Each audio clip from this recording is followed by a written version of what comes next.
Inseminação artificial em tempo fixo, vulgo IATF. É assunto inédito na bancada, viu, Janaína? Assunto inédito e reprodução, gado de corte. É sobre isso que nós vamos tratar aqui hoje. Assunto aí que às vezes você pensa que, sei lá, se você tá querendo ingressar nesse assunto, hoje nós vamos falar muito sobre IATF e é o beabá do IATF. Se eu fosse você, eu pegava papel e caneta ou bloquinho de notas aí do seu celular, porque nós vamos falar com quem tem gabarito, né, Pedro? Exatamente. Bora! Roda a vinheta! Bom dia, boa tarde, boa noite. Seja muito bem-vindo para mais um episódio do nosso querido podcast Agro 2. Hoje nós estamos tralhados, Janaína. Deixa eu botar meu boné aqui da GCRA. Eu quero tralhar parceiraços nossos aqui. Nosso amigo ilustríssimo veterinário que hoje está aqui para nos abrilhantar iluminar com muito conteúdo, né? Nossa, abrilhantar, iluminar. Hoje você tá com... Você como é que fala? É poliglota que fala? Troglodita. Troglodita. Vamos pegar aqui o... Pega o currículo dele aí que dá um livro. Vamos pegar o currículo dele aqui que dá um livro. Mas e aí, você já é familiarizado com IATF ou nada? Nossa, eu já trabalhei demais com isso. Assim, sério? Conta pra mim. Eu não fiz o curso de fazer a inseminação de lá, enfiar a mão na vaca lá, que treina, né? Mas assim, eu sei como é que funciona, né? Eu participei muito... Na minha época que eu trabalhava com software de gestão aí, acompanhei bastante o processo e foi muito interessante. E para quem tá com dúvida aí, né, só deixar o boi se reproduzir lá sozinho, como antigamente. Ele vai falar aqui pra gente, mas... Ele vai falar. Deixa eu abrir Coitado aqui. do boi, né? O boi tá cada vez sendo mais descartado, tá vendo? Ele tem as moças dele lá que servem pra satisfazer o garotão, mas, tipo assim, agora pra render o negócio à escala comercial, né, a situação é diferente. Apresentando nosso entrevistado aqui, demorei a abrir, quem sabe faz ao vivo. Ele é médico veterinário pela UFU, Universidade Federal de Uberlândia, pós-graduado em reprodução e nutrição pela Reagro, mestre em ciência animal e reprodução pela UFG, do querido Pedro, consultor em gestão reprodutiva de gado de corte na empresa GCRA, desse chapéu maravilhoso, que significa Gabriel Cunha Reprodução Aplicada, que é o nome dele, eu vou apresentar agorinha. Experiência de 18 anos com foco na melhoria de processos para atividade de cria. Se eu fosse você, não perdia não, porque quem é pecuarista ou quer se tornar pecuarista, ou se você é médico veterinário, zootecnista, quer entrar nessa área, esse podcast é para você. Eu tô falando de Gabriel Cunha Cruz. Seja muito bem-vindo ao podcast Agro 2. Muito obrigado. Seja bem-vindo, Gabriel. Obrigado demais, a satisfação é nossa. Estamos muito felizes de estar aqui.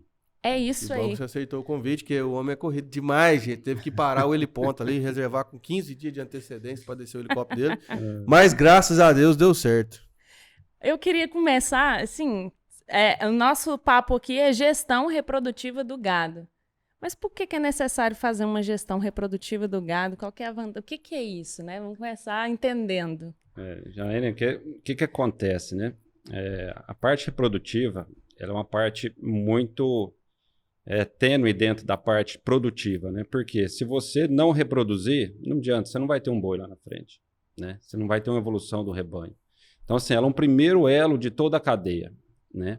E ela precisa de uma série de multifatores para estar acontecendo para ela desempenhar, né? Porque, de repente, muitas vezes acontecia só coloco o touro lá com as vacas e aí deixa aquilo ali estar acontecendo dessa forma e quando vai nascer um bezerro a gente nunca sabe. Então, por que precisa da gestão? É gerir todos os fatores que vão estar interferindo indireta ou diretamente dentro da reprodução das matrizes. Porque para ela ser efetiva, ela precisa estar acontecendo numa idade certa, no momento certo, numa época do ano correta, no mês correto. Então, sim, ela tem uma série de fatores que precisam estar performando bem para aquilo ali acontecer. Então, sim, vamos supor, são 30, 40, 50 fatores que precisam estar todo mundo alinhado. Então, não adianta a gente cuidar só, às vezes, de um sêmen, não adianta a gente cuidar só, às vezes, de um processo, que a IATF é só um processo, precisa de muita coisa estar acontecendo para aquilo ali estar desempenhando, né? Por exemplo, a gente falou do touro, estava falando do touro, o touro tem um papel fundamental dentro dos processos reprodutivos. Tem muita fazenda que pode fazer o processo reprodutivo delas sem inseminação. A inseminação é somente uma ferramenta, né? Se a fazenda não tiver uma estrutura, né, ele consegue trabalhar com touro, só que precisa de uma gama de ferramentas para poder esse touro ser efetivo. Então, qual que é o nosso principal papel? É juntar todos os fatores, o que tem de estrutura ali, para aquilo ali performar. né? Por exemplo, seria igual você for correr uma maratona, né? Ou então você precisa correr 50 quilômetros. Se for uma pista tudo certo, você pegar uma bicicleta, seria um IATF. Você pega a bicicleta, você consegue performar com 50 quilômetros tranquilo.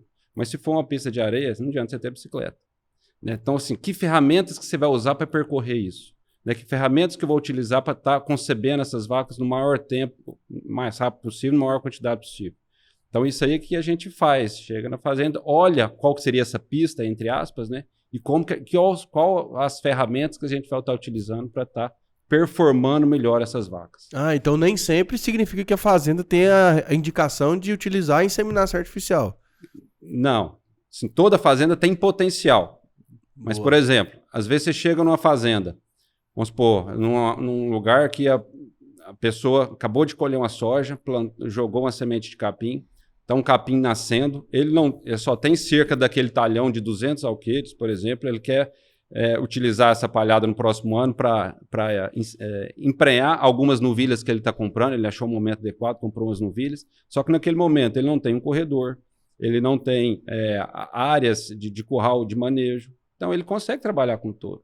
E tem outras coisas também, por exemplo, já aconteceu conosco, de um cliente, por um motivo familiar, ele não conseguiria recursos para estar comprando os insumos. Falou, esse ano zerou, eu tenho que trabalhar com quem tem lá. O que a gente tem? Não, a gente tem os touros. Então vamos trabalhar com os touros? Vamos. E foi um ano que fechou com 3 meses de estação de monta acima de 90%. 90%? Com touro. É possível, entendeu? Porque assim, com o touro você consegue fazer isso. Só que assim, as ferramentas são outras, né? O empenho em nutrição tem que ser muito maior, né? Seria igual, por exemplo, você consegue fazer andar os 50 quilômetros lá, por exemplo, mas a sua energia para ir andando ou a pé, ela é diferente. Você tem que ter um preparo para aquilo ali. Agora, se você for de bicicleta, que é uma ferramenta, você já faz melhor. Então, assim, a IATF ela é uma ferramenta. Ela não é a salvação da lavoura, ela não é uma coisa que vai resolver todos os problemas.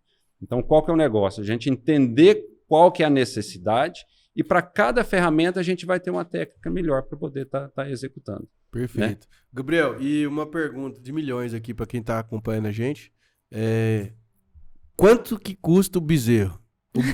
O bezerro, ele é o custo, ele é da mãe, da matriz, ou ele é do próprio bezerro, do próprio animal, né? E hoje, assim, essa IATF, ela sai quanto por animal em médias? Você tem esse número? Tem. Para você fazer um protocolo completo com o sêmen, vai variar ali entre 60, 70, 80, vai depender do material genético que você está colocando, né, pro animal, mas em torno desse número, porque na hora que você dobra, que a inseminação te dá uma média de 50. 50% de sucesso. De sucesso por uma dose, na média, né? Mas tem cliente que tem 80% com uma dose só. Nossa. Né? Tem clientes que na média dá 60%, em alguns lotes dá 80%. Isso depende da vacada estar bem nutrida, bem... desse trabalho, para poder chegar nesse desempenho, né? Por exemplo, na média, quando está dando média de 50%, significa que você está fazendo menos do que tem possibilidade, né? A técnica consegue te entregar lotes de 70%, 80% de preenche com uma dose só. A técnica permite. O que vai fazer te entregar isso ou não é o preparo que você faz, né? Por exemplo, a gente estava citando a questão da maratona. Qualquer pessoa consegue, dentro de um prazo de um preparo, correr os 40 quilômetros. Mas aquela pessoa que já está 5 anos preparando para aquilo ali, ela tem uma certa performance melhor do que uma que, vou começar hoje, né? Lógico que, então, assim, é só para ter uma ideia, né? Em questão de desempenho. E que você perguntou de valor, então, para uma inseminação vai variar ali entre 60, 70, 80 por dose, dependendo do material genético, em torno ali de 150, 160 reais o custo de uma prenhez. Final. Né? Final. Bezerro no chão. Não, a prenhez da concepção. A prenhez da concepção. Aí porque não é garantia que o bezerro vai nascer também. Não, aí que tem tá. Toda a gestação, né? Aí então, na hora que você faz uma conta, quanto que custa um bezerro nascido? Então vai depender da sua taxa de concepção, vai depender do seu custo da unidade, por exemplo, algumas fazendas que têm integração, que o custo de nutrição fica mais baixo. Então, assim, vai depender muito. Mas o custo do bezerro nascido, ele entra todos os custos operacionais para a produção da reprodução, de manutenção dessa vaca durante até o momento desse ano produtivo, né? Só para a gente fazer um histórico, assim, se for levar em consideração, a gente sabe que o povo não vai parar de fazer menino, como eu gosto de dizer. A população não vai parar de crescer, né, Pedro? Se fosse contar só com monta natural, hoje em dia, como é que estaria, na sua opinião? Como que Pra foi fazer essa... menina ou pra fazer bezerro? Não, pra fazer bezerro. Pra fazer bezerro, pra alimentar esse tanto de gente. Não teria se... as tecnologias garantiram isso, né? A inseminação garantiu essa carne na mesa, né? Justamente. Ela é uma tecnologia, né? Igual se fosse ver qual que era o seu telefone de 10 anos atrás. Era um. Dentro daquela realidade, ele te atendia. Agora, se você pegar aquela tecnologia de 10 anos atrás para utilizar hoje, às vezes você vai ficar perdida, né? Mas, então, sim, é uma ferramenta que veio para aprimorar, né? Para dar para turbinar o processo produtivo, né? Porque ela é uma ferramenta que permite a gente fazer muitos bezerros em menos tempo, né? Ela, no questão do touro, por exemplo, quando a gente ficasse só no touro, se não tiver um trabalho de nutrição muito forte, ela vai demorar a dar o primeiro cio pós-parto, né? Ela vai ter o seu bezerro, vai ficar ali 30 dias, 40 dias, 50 dias, e aí pode dar um cio. Então aí você não consegue otimizar essa produção dessa vaca. Hoje, com a ETF, com os processos muito bem realizados, com 20 dias pós-parto, você já consegue fazer um protocolo de sincronização e 30, 32 dias pós-parto, ela já pode estar gestante. Então, assim, é muito rápido o processo. E aí, o que acontece? O que a gente garante? Que todo ano ela vai te entregar um bezerro. Então, isso é muito bom. E assim, não é só um bezerro. Ela vai te dar um bezerro no momento certo e na hora certa. Porque o que a gente precisa pensar e dar condições que essa vaca tenha uma vida produtiva muito confortável. Então, para isso, para ela produzir bem, ela tem que estar dentro desse conforto, ela tem que parir numa época boa, onde ela não tem tanto desgaste, porque se ela parir numa época muito seca, ela não tem alimento. E na época de auto exigência nutricional. Então, a gente tem que fazer que ela pare nesse momento onde ela tem um suporte nutricional e vai desmamar, vai ficar com esse bezerro, nutrindo esse bezerro, dando leite para esse bezerro, numa época de oferta de capim. Então, se a gente errar no momento, no time ali de colocá-la para reproduzir, quando ela for ter outro bezerro, ela vai parir numa época ruim, que vai ser ruim para ela, ruim para o bezerro, ruim para a produção, né?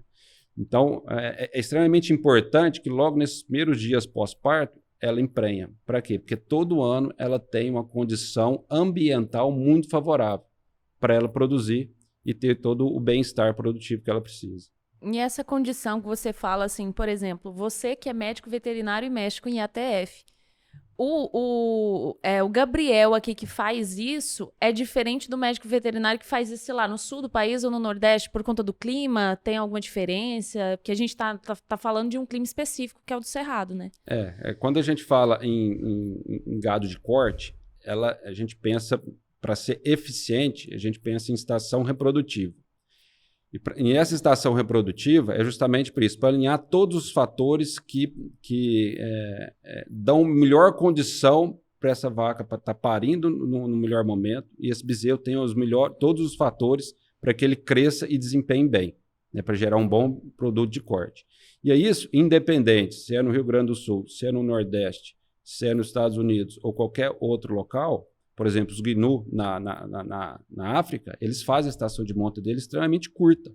Então, isso nada mais é do que você pegar todos os fatores ambientais que já existem e só concentrar no momento. O Gnu, por exemplo, se ele errar no momento, no time dele de entrar em reprodução, ele vai parir numa época errada. E se ele parir numa época errada, longe onde todos os que estão ali com eles estão parindo, ele vira um alvo solto. Então, assim, ele tem que ser todo mundo junto, tanto é que eles andam em manada, então a reprodução deles é feita em manada. Tudo é feito para isso. Se ele atrasar, por exemplo, se a manada já tiver parido e a fêmea ficar para trás porque ela está parindo, ela vai ficar exposta. Então, assim, cada situação tem um motivo, mas qual que é o motivo principal? É alinhar exigência nutricional com aporte nutricional. Né? Por exemplo, em gado de leite, que não tem tanto isso, porque a nutrição é muito forte a toda época do ano e você precisa tirar leite todos os dias. E você fica tem vacas que fica aí às vezes até 300 dias dando leite, por exemplo, se você deixar, né? Então é diferente. Agora, do sistema de corte, onde você tem que produzir o bezerro e ele tem que parir, essa vaca tem que dar o bezerro no melhor momento possível, a gente tem que fazer. Até que, por exemplo, se o bezerro que nasce no mês 9, que é setembro, ele é totalmente do bezerro, que tem a mesma genética do bezerro que nasce no mês 1, por exemplo. Pode ter 50, 60 quilos a mais na desmama só por ter nascido no melhor momento. E a vaca, ela pode ter uma condição corporal muito mais favorável e por ser mais produtiva porque ela pariu no momento certo. Então, em resumo, né, Gabriel? O IATF vai trazer para o produtor rural ali, para o pecuarista, previsibilidade e organização, né? Porque se ele sabe que vai parir animal ali, né, sempre em determinada época do ano, porque ele concentra todos os fatores ali de reprodutivos naquela determinada época, ele consegue também fazer o planejamento financeiro da fazenda. Justamente. E Pedro, você que é agrônomo, você vai entender isso até melhor, né? Por que as pessoas plantam soja num momento só? Justamente por conta disso. Por quê? Às vezes a gente vê, né, que a gente passa ali pro lado de Rio Verde, tá todo mundo plantando. Depois a gente passa no outro, tá todo mundo colhendo. Às vezes você vê um que tá mais atrasado, esses dias eu passei, fui olhando daqui para lá, tinha 2 lavouras de milho que estavam um pouco mais fora. Agora o resto tudo padronizado. E as que foi fora do time, ela estava mais fraca. Então, assim, tudo é o time do negócio, né? Por que não plantou 10 dias depois? Por que não plantou? É porque tem que pegar os fatores. E quando a gente faz isso, cada região vai ter o seu fator em termos de disponibilidade de chuva, capacidade de rebrota de capim. Justamente isso, para acertar todos esses momentos. E uma coisa que você falou que é importante, que é a questão do fluxo de caixa. Quando ele sabe o que está sendo exposto, sabe o que normalmente ele tem de produção, ou sabe o que vai fazer para aumentar essa produtividade, ele sabe quando que esse bezerro vai vir, quando vai vir, pode negociar, fazer uma antecipação dessa negociação e tem os números na mão, né? E uma coisa que é importante, que muitas vezes as pessoas às vezes não ligam, né? Que a gente fala que é cria, mas o maior aporte financeiro dentro da atividade de cria não é dos bezerros, é das matrizes. Perfeito. Né? São as máquinas, né? É assim, eu falo, é o caixa que você tem, né? É um grande capital empatado que fica ali, mas em termos de desfrute, o que te entra de receita anual, o maior parte não é nem venda dos bezerros. É daquelas vacas que a gente identifica que é improdutiva e ela entra como caixa todo ano. Que são os descartes. Por exemplo, você tem 100 vacas, 80% delas ficaram gestantes, as 20 não ficaram gestantes. Se você tem um programa correto de identificação, essas 20 vira caixa. Né? Então, por exemplo, se você tem 80% de prenhez, vamos supor que seja de desmama, que é um número excepcional, mas só para facilitar a conta. Se você tem 80% de desmama, você tem 40 bezerros machos e 40 bezerros fêmea. Né? Você vai vender os 40 machos. As 20 vacas que ficaram vazias, normalmente uma vaca dá em média aí 2 bezerros. Ela gera uma receita de mais 40 bezerros. Olha aí. Né? Então, assim, de 100 vacas, você consegue ter um valor financeiro quase que de 80 bezerros, se você tiver uma taxa de desmama de 80. Que é uma coisa assim, fazendas top, ultra top, estão nesse patamar. Normalmente, fazendas rentáveis de cria, é em torno de 75% de taxa de desmama. Né? Algumas... Taxa de desmame, que é diferente de taxa de prenhez. De prenhez. Que assim, você tem 100 vacas, quantos bezerros eu vou estar tirando ela quando ela desmamar? Né? Esse é o número da cria. Esse é o número top. E hoje, qual que é um indicador aceitável, Gabriel, para, vamos lá, de taxa de aborto, por exemplo, no rebanho? Perdas de prenhez são um número que toda a comunidade científica está estudando. É um número assim, são os fatores que causam essas perdas, eles não são tão objetivos, né, no sentido, assim, a gente sabe que tem a parte sanitária, a gente sabe que tem vários outros fatores, mas é um número que incomoda, a gente não consegue ter um impacto muito forte em termos de redução. A gente consegue chegar, por exemplo, assim, em torno de uma eficiência, vamos supor, de 0 a 10, de eficiência 8, mas chegar no 9, 9,5 é difícil. Mas o que seria um número positivo que você está dizendo? Por exemplo, depende muito da categoria. Fazendas boas, vacas que já estão parindo há muito tempo, que estão selecionadas, ela tem uma taxa de perda aí próximo de 5 pontos. Né? Quando você faz um diagnóstico precoce e depois vai fazer um diagnóstico lá que ela já está com uns 4 meses. Só que desses 4 meses até o parto, ela vai ter ali às vezes mais 2, mais 3 pontos. né? Então, por isso que, assim, é igual um cliente e amigo fala, né? É igual você ter um palmito, você vai descascando ele. Você tem um fator que, a partir dali, você tira a primeira perda. Depois você vai tirar mais a perda do diagnóstico final, o nascimento. Depois você vai tirar a perda dos bezerros que nasceram, mas não desmamaram, né? Então, por isso que a gente precisa ter alta eficiência reprodutiva, que é o início de tudo, né? Que na hora que a gente chegar lá na desmama, que é onde você fecha a conta da cria, você tem que ter um número acima de 75. Por isso que nos nossos planejamentos, a gente não termina uma programação enquanto a gente não entender que aquele potencial daquela fazenda, daquela programação, está acima de 90% de concepção. Que assim, você inseminou, com 30 dias você passa o ultrassom, está prenha. Essa é a concepção. Agora, a prenhez, que ela vai gerar lá no final, que vai ter as perdas e tudo, para ela chegar próximo ali de 83, 84, que é um número ótimo. Aí depois disso, até chegar no 75, são as outras perdas que vão acontecendo, né? Que é a perda entre o diagnóstico de 30 dias e até o nascimento, né? Mas voltando à sua pergunta, qual que seriam os números? Multípara, 5 pontos. Novilha, pode chegar até a 10 pontos, né? As primíparas, que são as novilhas que param a primeira vez, em torno ali de 6, 7, dependendo do desafio que você faz com ela, ela pode chegar a mais, né? Mas esses são os números. E cada fazenda vai ter uma. E algumas fazendas que, por exemplo, gostam de não descartar tantas vacas e tirar deixar essas vacas mais tempo para gerar bezerros, normalmente tem um número maior, né? Animais onde você compra, onde não tem um critério de onde que está vindo, normalmente tem umas perdas maiores, né?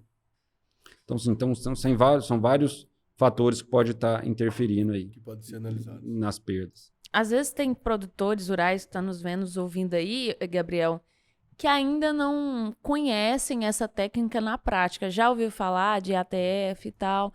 E às vezes surge uma dúvida enquanto te escuta e te assiste. Como eu posso ingressar nesse mercado de ATF? É para mim, não é?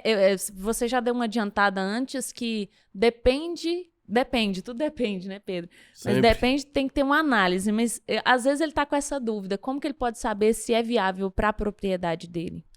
Primeiro, assim, ela é viável para todo mundo, né? Mas o poder de uso dela, que ela pode ser utilizado de forma mais intensiva ou menos intensiva, de acordo com cada característica, né? Então, assim, para utilizar, ela precisa ter algumas características estruturais mínimas, né? Mas o que é importante? Mesmo que a pessoa às vezes já use o touro, se ela pode estar utilizando uma inseminação e logo depois que ele inseminou, o protocolo é 10 dias, é coisa rápida, né? Entre o início de um protocolo de processo que se faz até a inseminação, dura em torno de 10 dias. Acabou de inseminar, você pode jogar o touro. Então, agora, fazendas que já têm uma estrutura melhor, pode, em vez de colocar um touro, voltar a fazer a segunda dose, né? A segunda inseminação, a terceira, né? Tem algumas fazendas mesmo que já estão com um processo bem maduro, né? Que faz 2 inseminações e para, né? Por exemplo, teve um cliente, esse ano teve 2 clientes que fizeram isso, né? Um teve com 2 inseminações em 28 dias apenas, né? 22 dias encerrou, né? Você fez 2 inseminações nesse intervalo e teve 76% de prenhez em 28 dias. Para ele, estava dentro do planejamento, né? Ele queria descartar algumas coisas. E outro não, que com essas 2 etapas já teve 84% com 2 doses. Mas por quê? Ele tem uma... E não é estrutura que você tem muito investimento. A maior estrutura que a gente tem que ter são os funcionários bem entendidos dos processos que precisam ser realizados. Uma salga bem feita, um pasto bem manejado, uma condução para o curral de manejo bem feita, os processos bem executados. Então, assim, é muito mais... é muito mais imaterial do que material, entendeu? Não é uma coisa que ele precisa comprar, por exemplo, a pessoa que às vezes vai plantar uma soja para ter uma certa eficiência, precisa comprar uma plantadeira de tantos milhões, né? Agora, nesse caso, não, ele precisa de processos muito, muito, muito bem definidos. E às vezes fazenda por exemplo, de 300, 400 animais, tem processos top que conseguem ter excelentes resultados. E às vezes fazendas de 10, 15, 20, 30 mil animais, que têm uma capacidade, um aporte financeiro muito maior, às vezes não conseguem. E às vezes acontece o contrário. E é até engraçado que, assim, às vezes algumas fazendas falam, não, mas ele consegue porque ele tem 10 mil vacas. E às vezes o de 10 mil vacas fala, não, mas ele consegue porque ele tem 300 só. Entendi. Né? Então, assim, a grama do vizinho sempre mais verde. Né? Então, por exemplo, nesses dois extremos a gente vê exemplos de alta eficiência, né? Por quê? Tudo é processo. Os processos que são os gargalos, né? Mas fala assim, mas como é que eu começo? Chama um técnico e vai lá e vai dar uma olhada e ele vai te orientar, né? Pra como é que eu vou fazer uma plantação de soja? Não é só eu ir lá no distribuidor, pegar os produtos que preciso, escutar o que ele precisa, como que aplica e fazer. Normalmente não dá certo, né? Uma orientação bem feita, ela te resolve o problema. E é tão simples o processo da inseminação, da questão da IATF, tanto é que ela vem crescendo ao longo dos tempos, mais de 30% ao ano. O que cresce mais que isso? Dificilmente, né?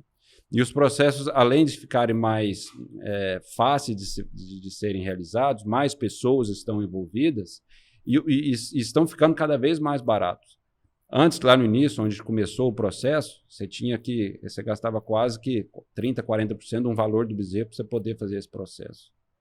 Hoje, na hora que você olha, é muito simples, né? Você pega aí, não dá...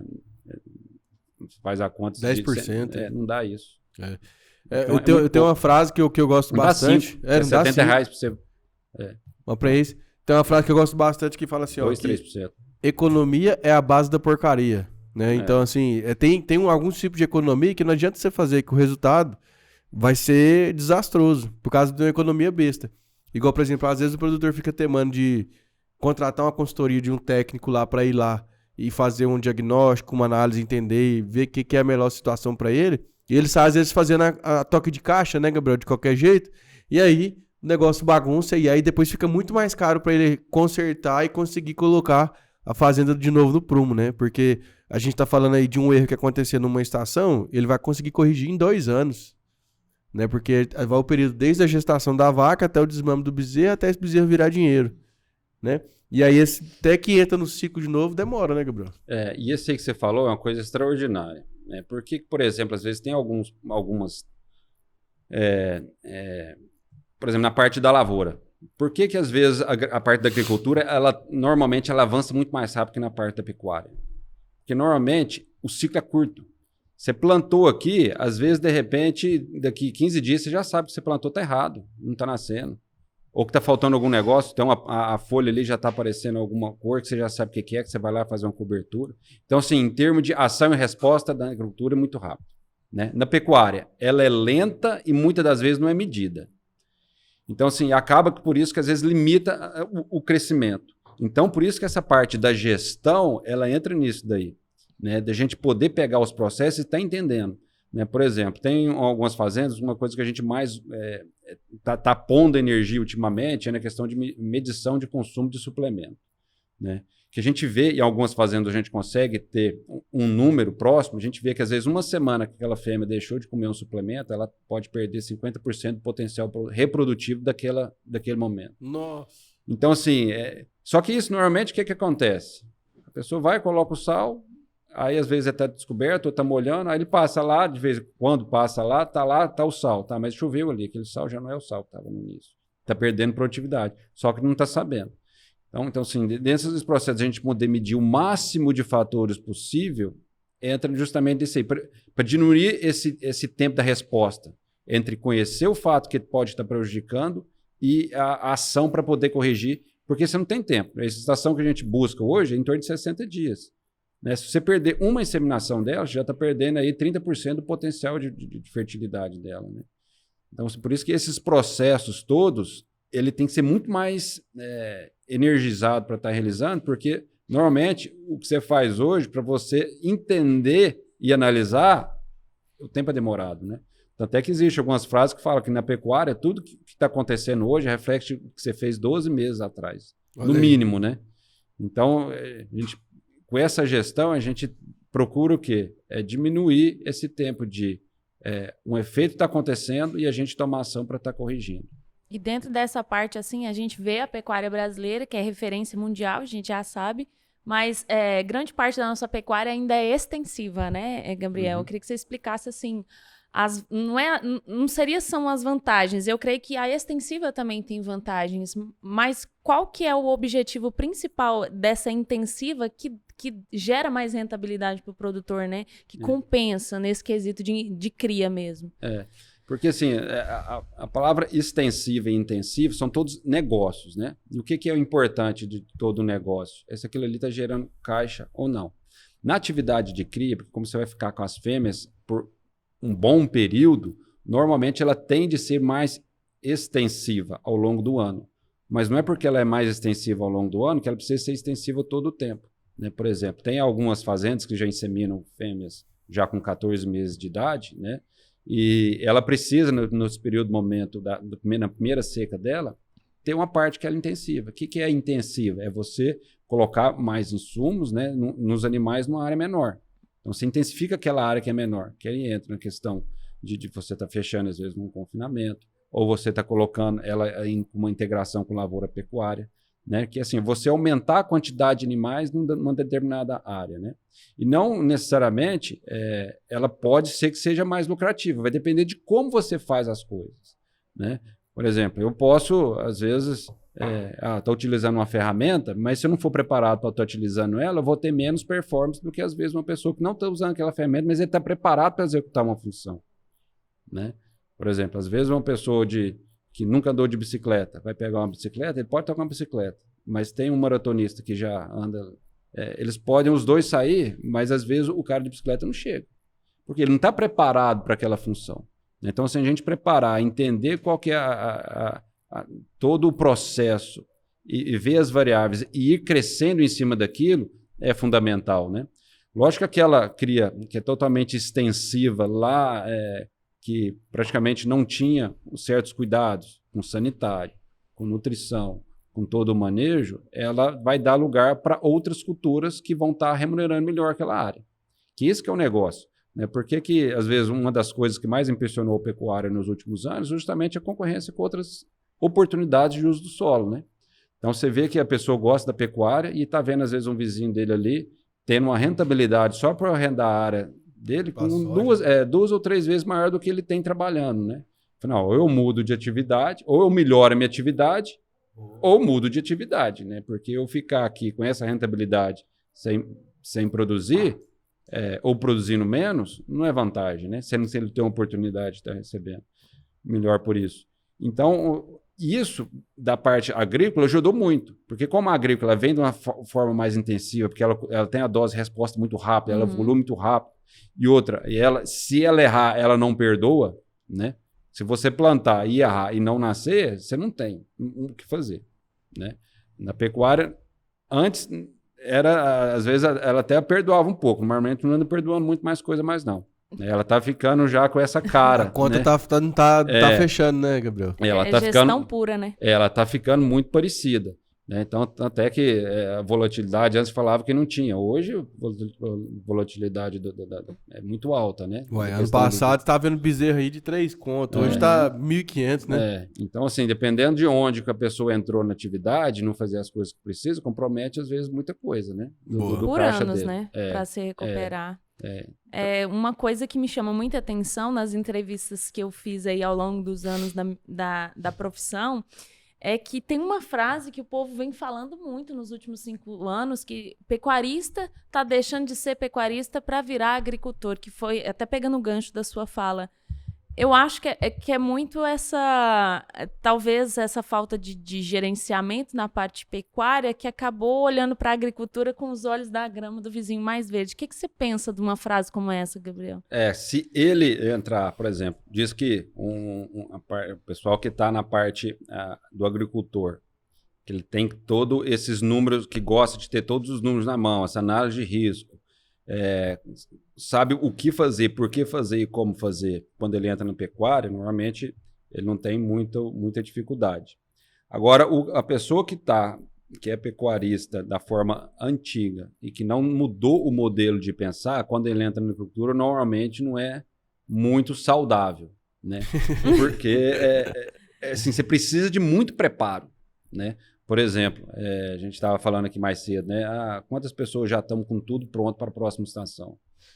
Não estão pensando muito ainda, mas qual porcentagem dos agricultores já estão com os números da próxima, com as coisas, é um percentual maior.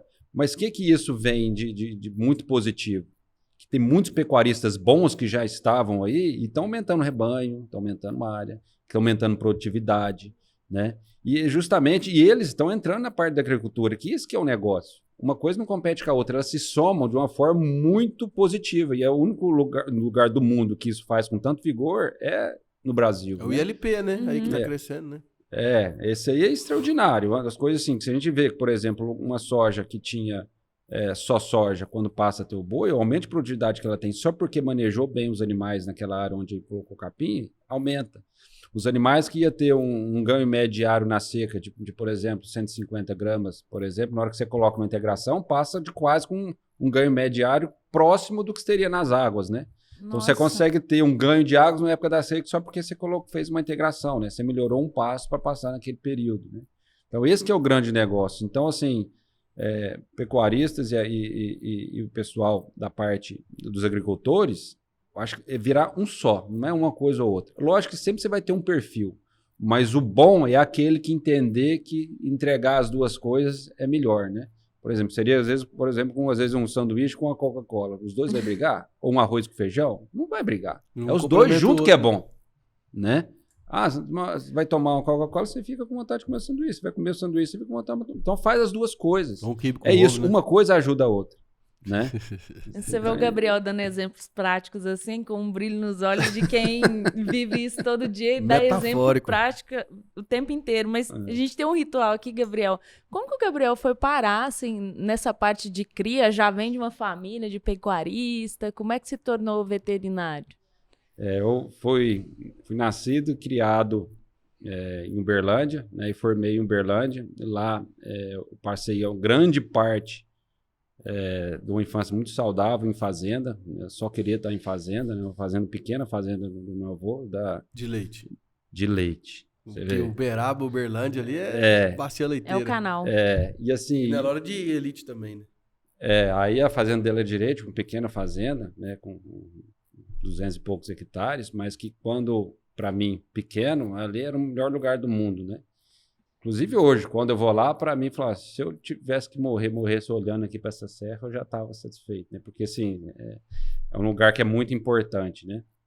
Então, assim, eu vivia muito ali, né? Eu cheguei a morar um tempo ali com meu avô, e aquilo ali, estar junto de vaca, bezerro e cavalo, para mim era a melhor coisa do mundo, né? Então, assim, aí eu nunca quis ficar fora desse meio, né? Até que, assim, eu fui para cria, para a parte de gado de corte, porque esse ambiente de vaca e bezerro é muito bom de estar, né? Você entender comportamento, né? De por que a vaca está preocupada, o bezerro, o cavalo, assim, você começa a estar no meio, você vê que existe uma energia muito positiva ali, né? E aí... como estava dentro desse meio, não tinha outra profissão para mim poder seguir, senão veterinária, né? Mas na época eu não tinha uma noção de que era veterinária, igual a gente estava falando aqui mais cedo, né? A gente entra muito novo, não tem uma certa noção. Mas aí foi depois que eu fui conhecer essa parte reprodutiva, dessa gestão, por que precisa ser, porque até naquele momento eu achava que reprodução era você colocar a vaca com boi mesmo, lógico, você tinha a parte da inseminação, que vinha mais por conta da genética. A genética, até a gente não faz tanta conta dela, tanto que a inseminação em tempo fixo, ela acrescenta de financeiro no negócio, que a genética é um bônus forte, muito forte, mas é um bônus, né? E aí, então, entrando na faculdade, começando a entender todos os processos, né? Vim para Goiás porque toda a vida escutei que Goiás era o lugar da pecuária. E vim para um convite de um primo meu que era muito estudioso da raça Nelore. Morava em Goiânia, aí eu vim com ele, comecei a conhecer Goiânia, falei, não, Goiânia que é o lugar da pecuária, né? Aí eu já fiz, eu vim para conhecer em 2004, em 2005 eu vim para fazer estágio com o João Carneiro, que hoje é da Invito Cerrado, foi um professor e continua sendo, né? E aí entrei no mestrado para entender melhor todas essas partes reprodutivas, né? Para poder aprofundar do negócio, né? Igual a gente estava falando mais cedo, que a faculdade te dá uma visão ampla de muita coisa, mas muito rasa de tudo, né? Uhum. Então, aprofundar nesses todos os fatores. Aí, no meio do mestrado, já tinha uma fazenda de vacas PO, um pouco do conhecimento que eu consegui pegar com esse meu primo, que era um estudioso de Nelore, já consegui ter uma noção muito positiva, continuei estudando e indo, e vendo uma coisa que foi muito positiva, né? O tanto que a reprodução ela é muito ampla.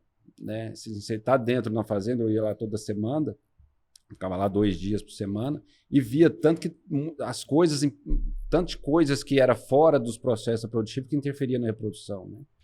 E assim, coletando sempre números, né? Porque uma das coisas que eu quis também no mestrado é justamente isso, né? Como objetivar o que é subjetivo, na questão das matrizes, né? Da reprodução, é tudo muito subjetivo. Como a gente pegar números para estar entendendo, para a gente poder ter um norte nisso daí.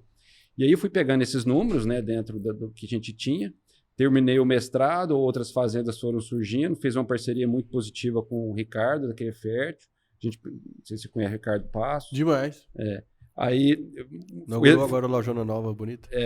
E aí, atendendo muitos clientes dele, a gente trabalhando junto com parceria, né? Inclusive, a gente tem parceria até hoje. Então, assim, aí foi abrindo, né? Atuando mais, conhecendo mais fazendas, né? Hoje, eu acho que já deve ter passado mais de 200 fazendas, né? E conhecendo muitos processos e vendo tanto que processo interfere.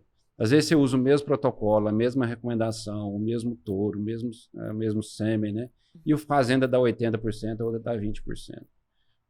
Um elogia o touro, porque o touro empreende mais, o outro não dá problema no touro, porque o touro não está empreendendo. Mas não é isso, tudo é processo. E a gente vai entendendo, conversando e vai andando, né? E aí entrou a parte de consultoria, né? Depois de 2016, por aí eu falei, não adianta eu ficar atrás de vaca, eu tenho que entender o processo antes de chegar na vaca. A vaca tem que chegar em total condição, total saúde, com total conforto, com total poder de resposta. Então, como alavancar esse poder de resposta das vacas, né? E aí fui entendendo. Então, aí depois de 2015, 2016, foi entrando muita parte de consultoria, né? Que praticamente hoje a gente faz muita coisa ainda de processo, né? De ir lá ensinar algumas coisas, mas assim, cada vez menos, porque não é isso que entrega resultado, né? E aí, agora, alguns clientes a gente vê resultados muito bons, consolidados, assim, como se fosse um voo no céu de brigadeiro, estáveis, né? Todo mundo já sabe o que precisa fazer, sabe que tem preocupação com a mineralização bem feita, com a sanidade, né? Preocupação em tratar muito bem as vacas, né? Você vê assim, parece que você olha nas fazendas assim, é como se fosse uma mãe cuidando no geral, né? A fazenda é a mãe, as vacas são os filhos, né? Tem preocupação com tudo, né? A gente vê algumas mães preocupadas, meu menino não está ganhando peso, eu preciso aumentar a comida dele, eu preciso pôr uma vitamina. Esse é o cuidado. Boa. Cuidado, né? A gente cuidar bem para ela produzir bem. Quanto melhor ela tiver cuidada, quanto mais saúde, com mais conforto, mais bem-estar, mais ela vai produzir. Show de bola. Assim, existe um parâmetro médio, eu gosto de números, né? Parâmetro médio, percentual da vantagem da IATF comparado com algum outro sistema, uma monta natural, não sei se você pudesse dar esse parâmetro pro produtor. Eu tenho um sisteminha, eu tenho vários sisteminhas assim que a gente vai fazendo, justamente para a gente entender em números o que aquela ação resulta, né? A gente tem de evolução de rebanho, de várias coisas. Uma das coisas que eu fiquei até feliz quando eu vi um dado da USP, do professor Prieto uma vez, e ele lançou, e eu tinha uma planilha que eu tinha feito, colocando todos os números que eu entendia que era importante e qual que era a viabilidade de eu fazer uma dose, uma inseminação. E aí no meu sisteminha lá, estava para cada R$1 que você investe, você tem 4,8 de retorno. O dele deu muito próximo, deu diferença só na casa da vírgula, né? Então, assim, se você investe, para cada R$1.000 que você investe na parte da inseminação, você tem em torno de quase R$5 de retorno. Quase R$5.000. De retorno adicional. Por que é adicional? Porque eu tenho mais bezerro no menos tempo. Por quê? Porque o touro ele precisa da vaca dar cio. Com a inseminação em tempo fixo, não. Ela vai te dar cio no momento que você programar. Claro, se você der condições para ela dar cio, para ela dar uma ovulação. Porque se ela estiver mal nutrida, mal manejada, com baixa condição, sem condição adequada, ela não vai ovular. É igual você pegar um Zé Ruela e colocar pra dirigir uma Ferrari, né? Não vai rolar. Na primeira arrancada já... Já vai bater no poste. Então, assim, ela tem que estar preparada para isso. Lógico que também, no caso do touro, se ele estiver muito bem preparado, ele pode diminuir essa diferença. Mas é que quando os dois estão bem preparados, a diferença é justamente essa aí. E tem uma, que a primeira conta foi essa, de quase 5, né, 4,8, e depois teve uma que a gente foi alavancando para não precisar trabalhar com touro, que era só inseminação, que dava também um custo muito próximo, né? Mas, assim, o touro ele é muito importante para dentro dos sistemas. Por exemplo, hoje a gente insemina nem 20%, em torno de 20% das vacas disponíveis. Então, 80% ainda das vacas são cobertas por touro. E saber trabalhar com os touros é extremamente fundamental, né? Então, assim, não é que uma vai substituir a outra. Ela está vindo para incrementar quem já trabalha. Boa. E outra, sem touros bons, sem touros selecionados, a gente não tem o sêmen.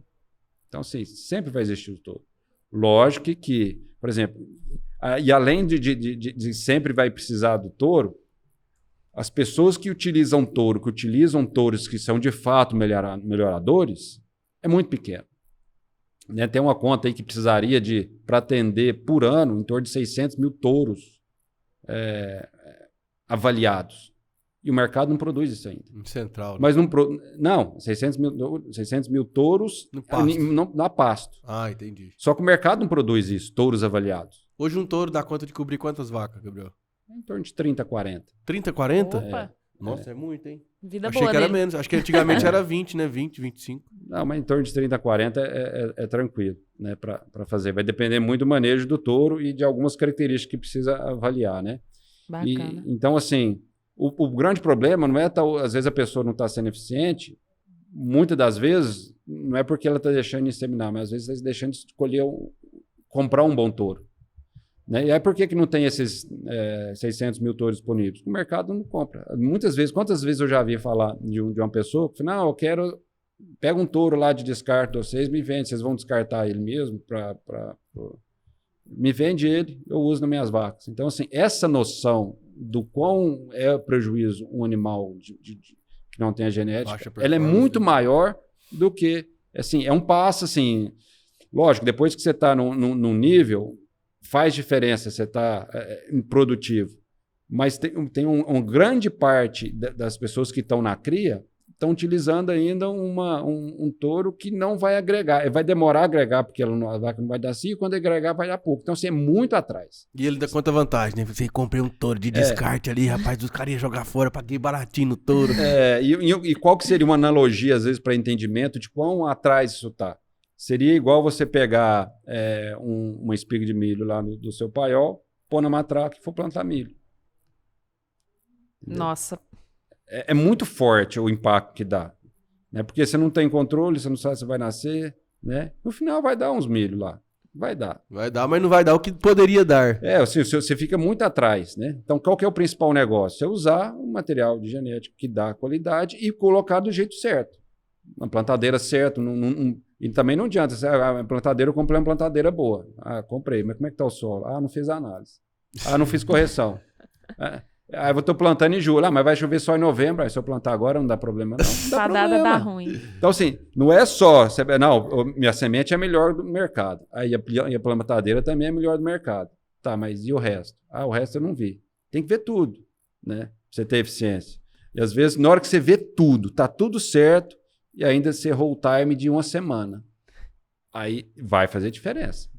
E não faz, né? Parte agrícola, quem planta milho e soja sabe, que às vezes uma semana, 10 dias que você... Então, isso é a pecuária também, é a mesma linha.